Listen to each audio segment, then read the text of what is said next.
Every minute, someone's life takes a terrifying detour, not down a dark alley, but into the sterile, bright halls of healing. They walk in seeking care and find themselves plunged into a nightmare. Most malpractice claims in hospitals are related to surgical errors, whereas most claims for outpatient care, which accounts for more than half of the paid malpractice claims, are related to missed or late diagnosis. Now, before you raise a pitchfork at every white coat you see, let's be clear. This isn't an indictment, it's a revelation. Because the truth is, any provider, any nurse, any human being capable of brilliance is also capable of a mistake. This is about understanding why and using that knowledge to build a safer future for every patient who walks through those doors.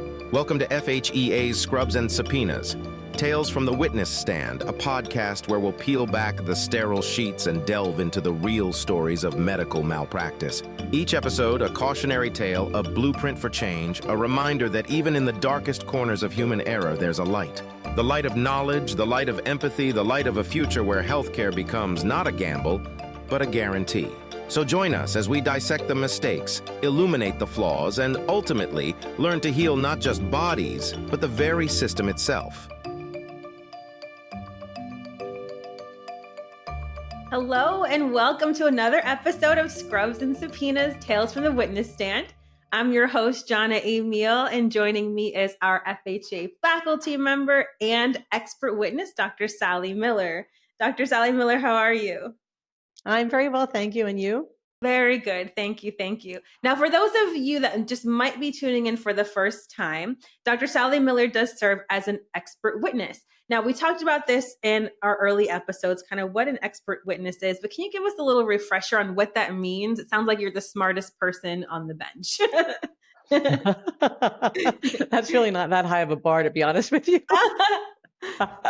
But no, just kidding for my attorney friends and peers who heard that. I would never say that meaningly. No, so an expert witness actually I think there's a continuum of things that we do, but the bottom line is that we are retained to review charts and offer an expert opinion on the standard of care, typically of a professional who holds the same level of licensure and work experience that we do, or work setting, I guess is what I'm trying to say. Okay, excellent. Excellent. Now, we look at or kind of talk through cases that you've actually served as an expert witness on.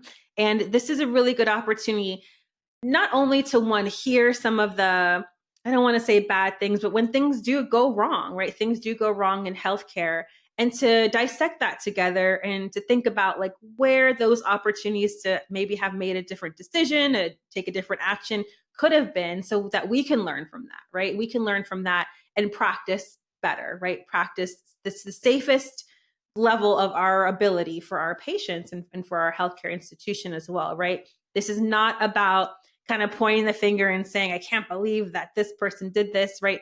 We're all healthcare professionals and we understand that every single person can make a mistake, including providers like us. And so how do we learn from that, right? So when you're ready, Dr. Miller, we're ready to hear this next case. And listen, as you guys are listening in, as the audience is listening in, think about where you're identifying maybe those pitfalls. Maybe there was a little tweaking that we could have done to have a different outcome. So when you're ready, I'm ready. I'm ready. Okay. And from time to time, I keep notes, like timeline can be really important. So I do have notes and will occasionally glance at them because unfortunately in my advanced years, I don't always remember every detail unless it's right in front of me. And this one actually, the events here all happen in a relatively quick time frame. So in this case, this took place in an emergency room that had a fast track. So, you have your regular emergency room where the bigger emergencies go, and then fast track is often for almost like urgent care or quick care kind of stuff. Yeah. This was in a vacation town. So there were a number of, people that were just there for the short haul, transients basically. So the fast track, it was not unusual for them to have, some injuries like sprains, strains. People would come they were there on vacation and maybe forgot their meds for something, like that kind of thing. Yeah. So with that as the backdrop, yes, what happened here was this, what was reported to be an essentially healthy 49-year-old man came into the emergency room and he was triaged to the fast track, and he was there there because he said he had really bad TMJ, temporomandibular joint. He told the staff he had really bad TMJ pain, and he was there on vacation with his wife and 2 small children, and his TMJ really hurt, and he forgot his meds, and so he came in asking for pain medication. And I believe to say asking for pain medication in a fast track usually like sparks off all sorts of like red alerts and alarms here, living in the world we live in right now. But if I remember correctly, these were non-steroidals that he was using. Oh, but in any event, that's the story. So now it's a fast track chart, and they're not always the most hugely detailed. You don't have all this long narrative in a fast track chart. But, what was recorded was that he had a medical history consistent with, quote, bad TMJ, bad in quotation marks. He also had a history of lumbar herniated nucleus propulsus and a remote history of a renal tumor. It didn't say whether it was a benign tumor or malignant tumor. It did not indicate that he had had any surgery or nephrectomy, and I would hope not if he was taking nonsteroidals for his TMJ. So I don't know what the renal tumor was. And, sometimes patients don't even know. I mean, you have a scan or an x-ray or an image for some other reason, and there might be a benign cyst on the renals. So, again, we're supposing here, I guess, but what I can tell you for sure, it documented a renal tumor, but the history did not document any history of malignancy, any renal surgery. There was no documentation, that there was any loss of renal function. So that's that. So his chief complaint on this day when he walked in was that he was having upper back and neck TMJ pain. He also reported that he had been boogie boarding earlier in the day. It was, on the water. It was a water vacation. He had been boogie boarding earlier that day and subsequently developed neck, upper back, and jaw tightening. He was otherwise in no acute distress. This is what was recorded. His vital signs were stable. His pulse ox was normal. Blood pressure consistent with an emergency room visit. In other words, a little bit elevated, but nobody seemed especially worried about it. So he was triaged to the fast track side where an APRN assumed his care. And that was the information coming in that she had to work with. So the medical history provided to the NP at this encounter included basically everything I just said. The TMJ, the herniated nucleus propulsus, and the remote history of a renal tumor. The patient's family and social history, as recorded by the NP, were benign. There were no apparent risk factors recorded for cardiovascular disease. The record also documents that the NP's assessment and management of the patient revealed a thorough, focused examination consistent with his reported history of TMJ. And that, that typically is a fast track urgent care kind of thing. If somebody has a particular complaint, you focus your evaluation based on the complaint. Medical history was documented, as I've mentioned a few times over. And the NP did document a review of systems, and she documented that they're all negative responses to questions about constitutional symptoms. So no fever, no joint pain, unplanned weight loss, fatigue, that kind of thing. Denied any respiratory, cardiovascular, GI, GU, neurological. And she also documented musculoskeletal and integumentary systems, a bit discordant with the back and neck, pain and stuff that was here there. But that's, no, unfortunately, you will see that somebody will have a chief complaint of X, and then when you look at the review of systems, it says negative in the same system that the patient is is there. That makes me bonkers. It makes me bonkers. Me too. I mean, just, it has that look of a click and pick. Boom, boom, boom, boom, boom. Anyway, then there was a physical examination recorded. The physical exam was consistent with TMJ pain. There was like a palpation and drop jaw. The record contained documentation of the patient's pain presentation, a physical examination constitutionally, no acute distress, no diaphoresis, that kind of thing. There was a documented eye, ear, nose, throat, neck, respiratory, and cardiovascular exams, all documented as within normal limits. Irrelevant body systems were not documented, and that's consistent with the way a fast track sort of thing goes, because the nature of the quick care is, it is quick care. You have a complaint, you come in. We're not really there to establish this long relationship. So, he was evaluated and recorded in the way that I just described. He presented with what he reported as an exacerbation of a pre-existing musculoskeletal condition precipitated by muscle strain activity.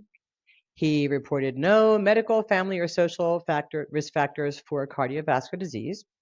The review of systems and physical exam, like I said, all essentially negative. The patient was diagnosed by the APRN with an exacerbation of TMJ. He was given nonsteroidals and he was discharged. So for the listening audience at home, I know you're thinking, okay, there's got to be something here. Why are we even talking about this case? If they Well, all I lived don't know. happily ever after, it wouldn't make the podcast. You said Okay, some but that's the symptoms that way. have gotten me nervous. I got to tell you. I know. Well, 4 hours later, the patient was transported back to the same emergency room by ambulance. He was in cardiopulmonary arrest and dead on arrival. Oh my God. Autopsy revealed that the cause of death was a myocardial infarction, That's what I was thinking. which probably now, and I like the thing for me that was just really hard to get around was the jaw, neck, and back tightening.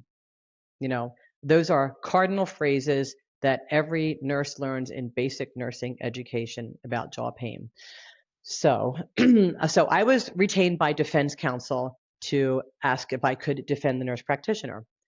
And so the thing that's just so painfully, when we look back here, because listen, hindsight 2020, all of those catchphrases, Yeah. about hindsight being 2020, Monday morning quarterbacking. It's so easy to look back after you know the outcome. And all of those things are true. And we have to separate from that. Like an expert witness, you can't look at it from the lens of knowing what happened, because the APRN didn't get to look at it from the lens of knowing what happened.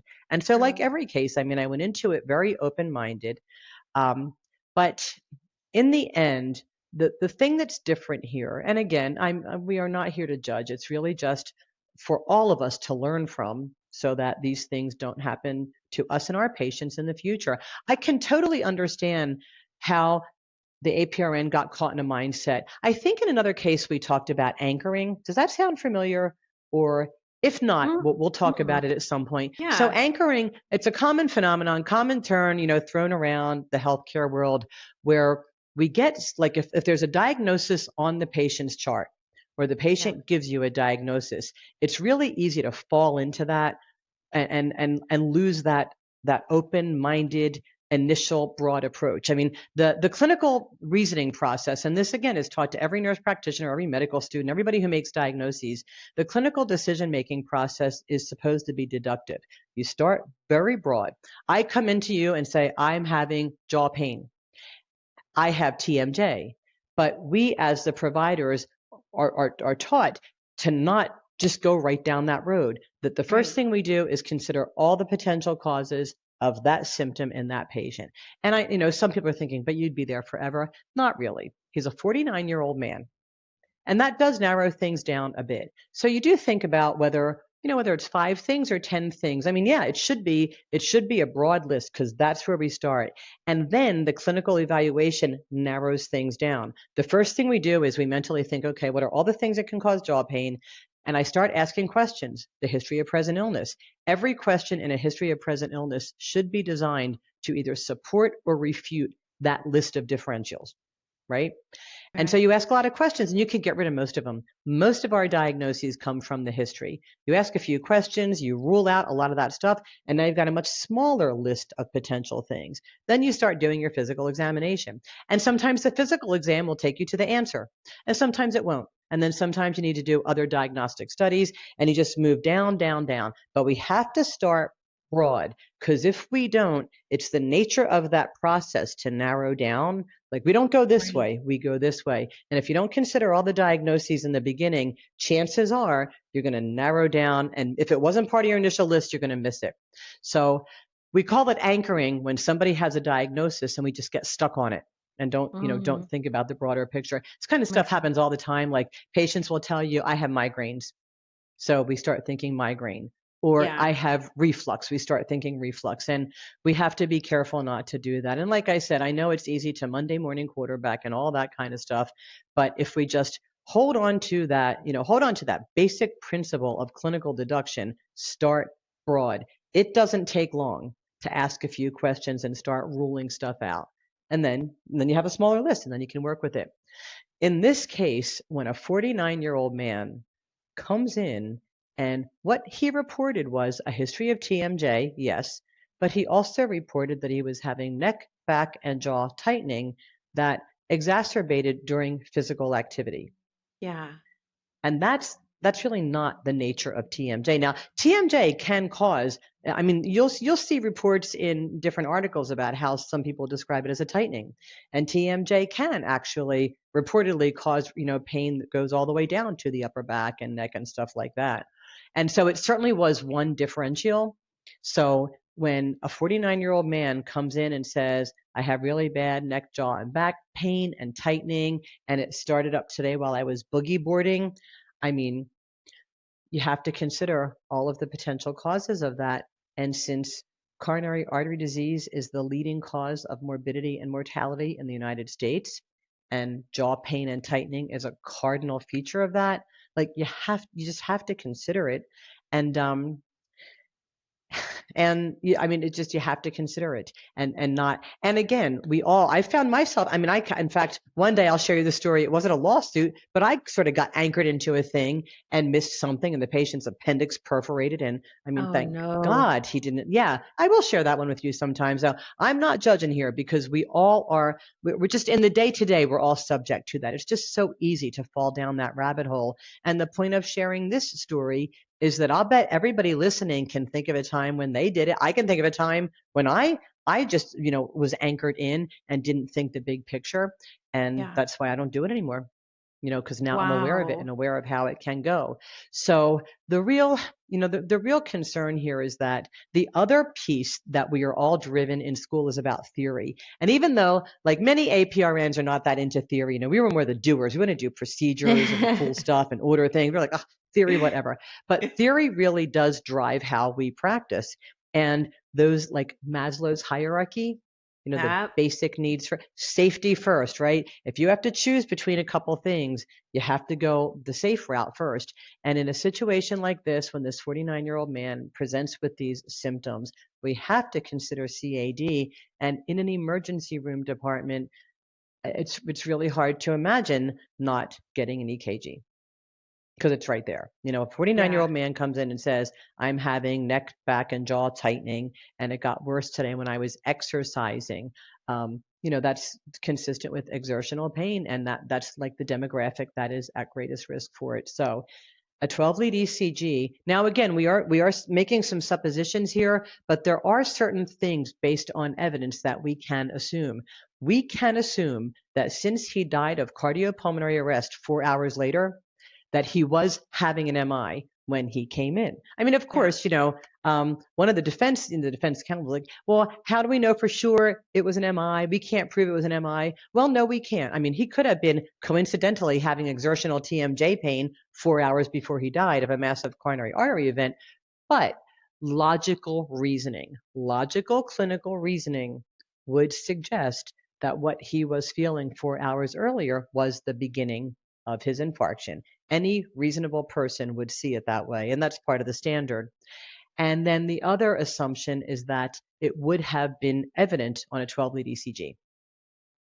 It would have been. I mean, that's and then if the defense, always looking for the best way to defend their client, which is what they should do, would say, well, not every MI shows up on an ECG, and that's true. I mean, there are exceptions. There are silent MIs, there are lateral wall MIs. You won't always see them, but the logical thought process is, the logical evidence-based approach is that the vast majority would be evident on a 12 lead. And then the other thing that we do know statistically from an evidence-based perspective is that the leading cause of death in the first 24 hours after an MI is dysrhythmia. And had he been admitted when he first came in, he would have been monitored, and a dysrhythmia would have been identified, and there would have been an intervention. And that's just, I mean, that is standard of care. We know that if he was admitted with an MI, he would have been on monitoring, and monitoring would have revealed the dysrhythmia, and it would have been treated. So there are suppositions, but there are times when, based on the evidence and based on the known trajectory of a medical condition, it is reasonable to make those assumptions. So it's not never nothing's 100%. I mean, listen, he could have been having his TMJ pain, and then he could have just had a massive MI out of the blue 4 hours later. It could have been that EKG would have been normal, but like logical trajectory of those events, it doesn't support that. So it is Yeah. reasonable to make the inference that he was having an MI earlier, a 12 lead would have identified it, and intervention would have been available. And so in this particular case, I mean, after much discussion and much soul searching, I told the attorney that I did not feel like I could support the actions of the APRN in this case. And he said I know. He said I'm not surprised, and I know that we're going to have to make a settlement here. I was just hoping that you could give me some idea of how significant that was, how significant Wow. the error was and what would be the level of our contribution. And so I told him, pretty much what I just told you. Told him my analysis and why, and I do know that they went on to settle the case. They're never allowed to share how much. We Dang, I was can't going to know ask. that. I know. It's usually the terms of the settlement. They can't share how much. Now, it might be of public record at this point. I don't know. I never looked back, but I mean, a 49-year-old man with two small children who had, still a good 15, if not more years of productive work life ahead of him, and leaving behind a wife and two small children. I would imagine that the settlement was appreciable. That's rough, and I'm really trying not to be Monday morning quarterback. I'm really Hmm. trying, but having had worked in the ER, it is one of the things as you're saying it right out loud. You're saying those like hallmark findings that quite honestly in the ER that I worked in, and this was pediatrics, but I'll tell you it was the same. It existed in our adult world and in our pediatric world. There Hmm. were standing orders, right? Maybe that's a symptom of a bigger thing, of a bigger opportunity to make improvements in healthcare. But there were standing orders for if like this, that, and that appear, you do this, right? So for something Hmm. like that, the jaw pain, the upper back pain, the neck pain, automatically, like we're just doing it. We're just checking because it could be. And to your point, it's the difference between what's actually happening to the patient, right? Which maybe it was just TMJ, but the potential of what could be happening is way greater than TMJ. And then you know what I'm thinking about, Dr. Miller? TMJ anyway, I don't even know what the treatment is for that. I assume it's just pain management and things, comfort measures in that way. But if someone walked into the ER and was like, hey, I'm just on vacation, I've got TMJ, I'm out of pain meds, even if we weren't giving them a controlled substance or anything like that, and you had those symptoms, it feels it's one of those things that's like, well, this is not an ER visit. Are you sure? You know what I mean? Hmm. Like this, we don't just give out pain prescriptions for TMJ without having really checked to make sure everything is okay.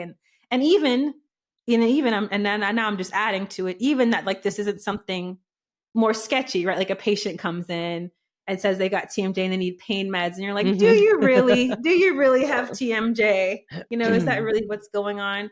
So that is really, it is hard, I will say, as a nurse to think about having missed it, and that just sucks because somebody lost their life, a wife lost their husband, children lost a father, Hmm. and that Hmm. really is rough. Wow. It is, and it's the big takeaways for all of us. Again, the takeaways for me, like I feel so privileged to have had the opportunities to review all of things because it's made me better, not only a better documenter, but better at what I do. I mean, I'm very, very serious about this kind of thing now, about not falling right down. How often, like as in the outpatient setting, whether it's family practice or psych, or even in the inpatient setting as an acute care nurse practitioner, it's just so easy to take the record that the patient comes to you with, look at Yeah. their history and think, oh, it's that. I mean, I see it all the time now. I have a history of bipolar, a history of this, a history of that. And it would be so easy to just, keep it up and contribute, or continue to manage those things. But, the one takeaway here is don't fall into anchoring. And of course, there will be someone who says, but my goodness, do we work up every new thing every time somebody comes in?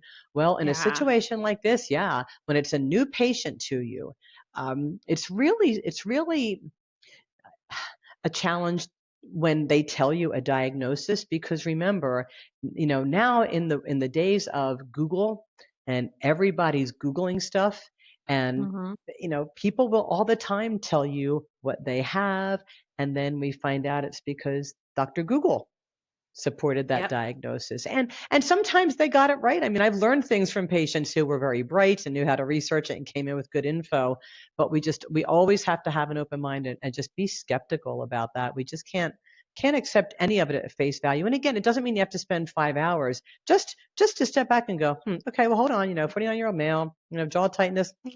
Let's just think about this for a moment. And Yeah, so I mean, that's one takeaway. And then the other one, of course, is safety.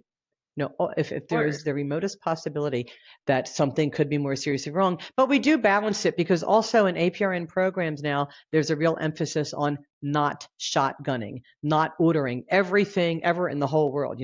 30 years ago, you did. Somebody walked in, you just ordered a bunch of stuff, all these labs, Yeah. EKG, all this kind of stuff. And we've gotten so far away from that. And now that's not the appropriate way, and that evaluations should be targeted. They should be appropriate to the complaint. And that's all very true, but it's our job to find that balance and not be so narrowed that we don't do the things that are necessary. So when push comes to shove, it's just really hard to, in retrospect, it's really hard to see how a male, because that's the higher risk gender of this age, which is high risk, with that classic description of symptoms that occurred during exertional activity, who's right there in an ER where 12 leads are available everywhere. It's just really hard not to, to not do that. And then it is a reasonable assumption that it would have identified the problem. So I think Yeah. those are the takeaways for us. And you brought up a really good point too about like not shotgunning, right? Because I wonder, and I don't know, like I'm not an advanced provider in this way, but if there is like a real hesitation, and maybe it's like, I don't know what's the right word for that, like an administrative thing, right? That if you're just not quite sure what's going on with the patient in front of you, and there's a couple of things you're considering, but those couple of things are going to require a couple of different diagnostics or Hmm. laboratories. I always wonder, like, you all have a lot sitting on your shoulders, right? Like you got a lot sitting on your shoulders. If there's ever a hesitation of like, I really can't order all these things, even if I'm not sure. I think like these are the ones that I want to do, but I can't do this because insurance is not going to pay for it, or it's going to get kicked back in this way, or this, that, and the other. And does that ever play a factor just as a provider of like, I want to do these things. I think that these things are necessary based off of me trying to figure out what's going on. But I know in the back end, like I'm gonna get dinged for some of this stuff. Like, does that ever occur? Is that like a reality for providers like yourself? Sure, sure, sure. I mean, it definitely occurs to me. I mean, it's Yeah, true. And then you have to spend time. I mean, if you really want something and the insurer won't cover it, but you really, really think it's necessary, it is an enormous amount of time to try to get yeah, stuff approved. And sometimes, depending on the insurer, you just can't. And the practical day to day is that not we just don't always have that kind of time to invest. So sometimes we wind up settling for a lesser study, and I know that there will be those listening who will think, not me, I won't settle for something lesser. I'm going to do what I need to do. And I mean, genuinely, I envy the person that practices in that kind of setting. I'm sure there are people that practice with populations where resources are not a concern. And if yeah, insurance won't pay for it, the patient will just pay for it themselves. And I mean, that's awesome, but that's not the majority of the population. The majority of the population is beholden to their insurer, or to a government provided insurer. And believe me, when they dig in their heels and they're not going to pay for something, they're just not going to pay for it. they're not doing it. They're not doing it. Wow, this is really interesting. And I want to Hmm. say one thing that that I really found interesting. Every time we have an episode together, I leave with like something I thought I knew, then I undo in my brain.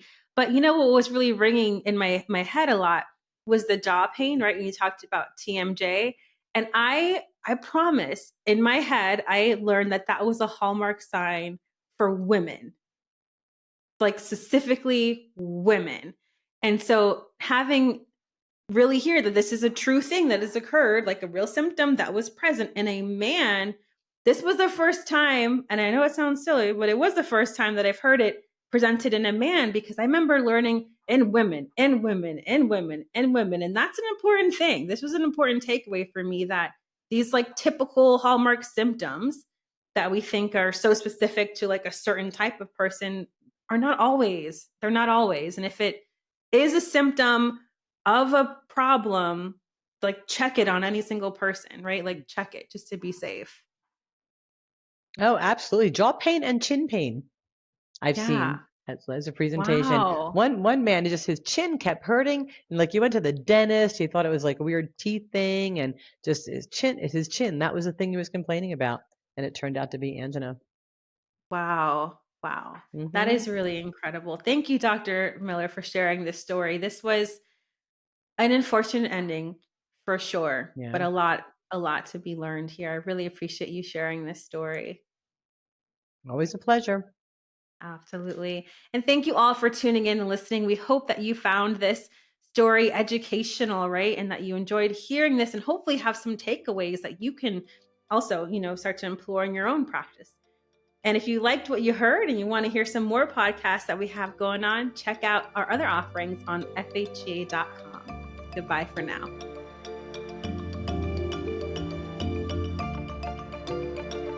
Thank you for listening and learning with Scrubs and Subpoenas, Tales from the Witness Stand, presented by Fitzgerald Health Education Associates. Please rate, review, and subscribe to this podcast. And for more NP resources, visit FHA.com. Join us again next time as we dissect more medical malpractice cases.